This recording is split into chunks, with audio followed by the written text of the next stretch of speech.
gone through your Instagram, I've gone through other weddings that have happened there. I know that we're going to take that picture out by the barn, or I'm going to pose with the llamas that you have on site. Those pose photos, we need them. We need to show what you offer, but we really need to mix it up with emotions. Because when a couple sees, let's start with this one on the left, when a couple sees this bride dancing, look at how happy she looks. But it's not just about how happy she looks. Look at how happy Grandma is in the back. Grandma's having a great time on the dance floor. Are you, as the live entertainment, this is a great photo for you to post. You're like, I can get all generations out on the dance floor, all together having a great time.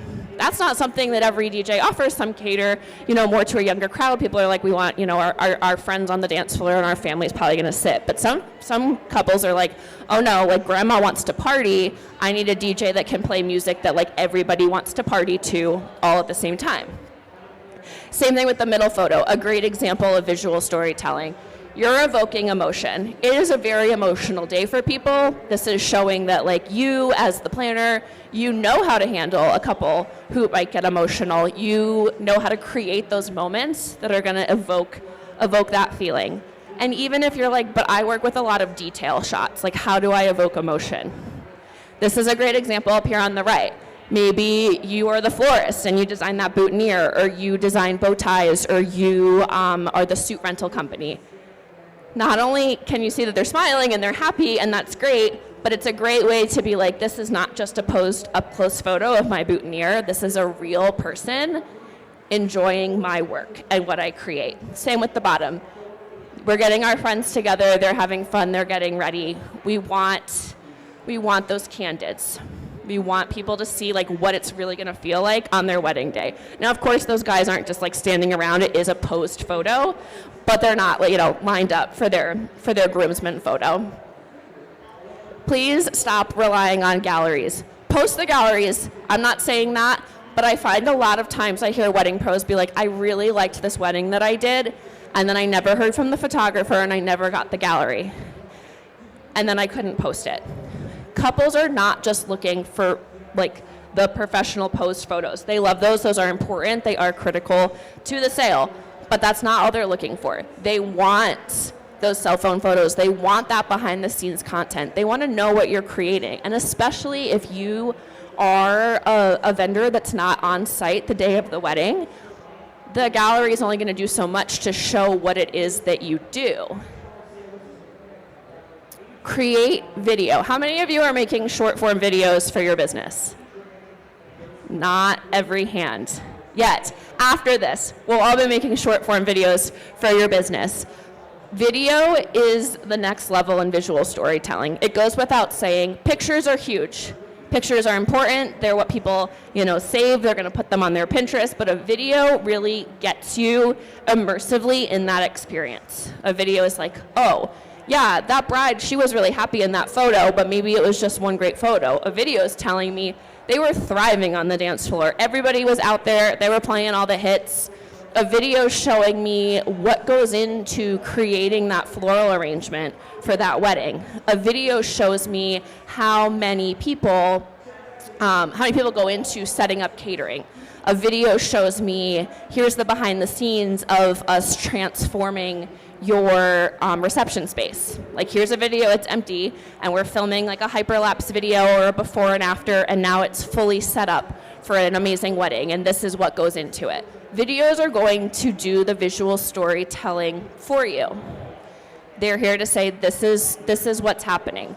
Because a lot of times, again, if we rely just on the galleries and the videographer videos, we love them, we want them. In addition to that, we need video that shows what it is that people are getting. I can see the final result when I get my videographer video. I can watch that couple's first look to know that they're really happy with the attire that they chose and they're really happy to see each other for the first time. But a behind the scenes video is telling the story of what went into that.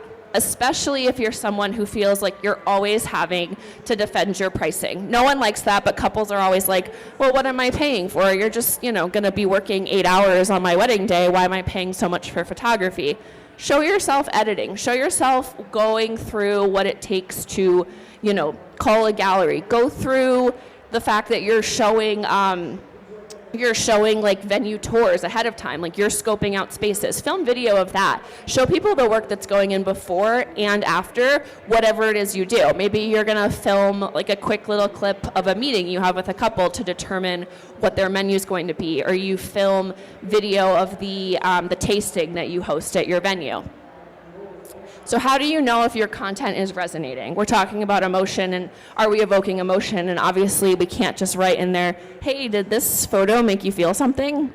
Like if it did, if we could engage people that way, that would be great. I would love for everybody to tell me like how my Instagram posts are making them feel. But if you're putting content out there and you're like, is it doing what I want it to be doing? There's a couple ways.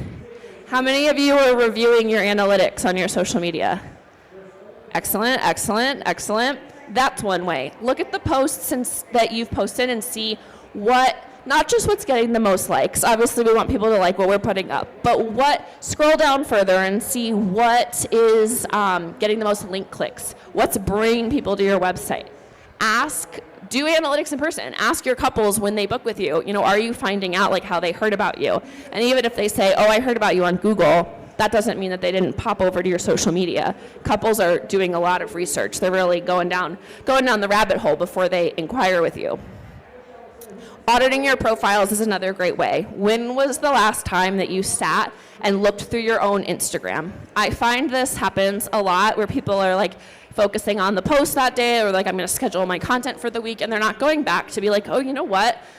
I did my content for this week and next week, but then like when it's all together, I see that I posted, Dylan and Sue's wedding like 10 times, but that really cool wedding that I did 6 months ago, nobody's seen that in like 4 months. Make sure that you're taking time to audit your own profile. Look at your own bio. Is it answering questions that couples have? Is it clear where you want them to go to book? If you're looking for somebody to audit your profile, this is my pitch to you for the day. I'm doing personalized social media audits for just $24. That is a steal. People told me not to do that. It is only up for 24 hours, so even if you know somebody who's not here that wants it, share the QR code. They can get it for 24 hours. But I will go through your profile to assess the content you're putting out. Is it evoking emotion? Is it what couples are looking for? I spend a lot of time researching couples, what they're looking for, reading all their posts online to see. Couples have a lot to say about vendors' social media, and you're busy planning weddings, so you need someone to look at all those message boards and see what people are saying. And that's where I come in. I'd love to take a look at your social media. But what if you don't have any content? I said that in the beginning. Maybe you're new, or maybe content hasn't been on the forefront of your mind, especially with TikTok on the rise now. Maybe you weren't focused on video content, and you've been taking photos and really focusing on that. If you don't have any content, you don't need to be at the wedding to create content. Like I said, you can film behind the scenes, film yourself on your computer working and put text over the screen. Get that behind the scenes content both at home while you're working, while you're setting up at the wedding, even if you're gone before the couple even gets there. And make sure to educate, share tips, hold your phone up, talk to it, and make a video. Couples don't know what they don't know, and a lot of times they don't know very much because they've never planned a wedding before. So if you feel like it feels like the most basic tip, don't worry about it, because it's not. It's new information to somebody for the first time, and that's a great way to tell stories if it's you telling the story. We also want you to tell stories in your captions. I know we're talking about visual storytelling, but stories can only do so much. We see that we're evoking emotion here, but maybe what we can't see in the photo is that the couple had these amazing vows, and you want to tell a story in the caption of the photo. This couple here, she's so happy, we love it, it's such a cute photo, but what we can't tell and what we want you to tell in the caption is she is, wearing a dress that her sister also wore, and she borrowed that veil from her mom, and there's story to it that we can only tell so much. So I want to thank you so much. If you didn't get the QR code or the resources and you want to scan the QR code to get access to that sale and all the free resources, like I said, Kathy McRae that was supposed to be here today, she included a ton of storytelling examples in there. We're talking a couple hundred based on what type of wedding pro you are. So there's something in there for everybody, and I want to thank you so much for joining me.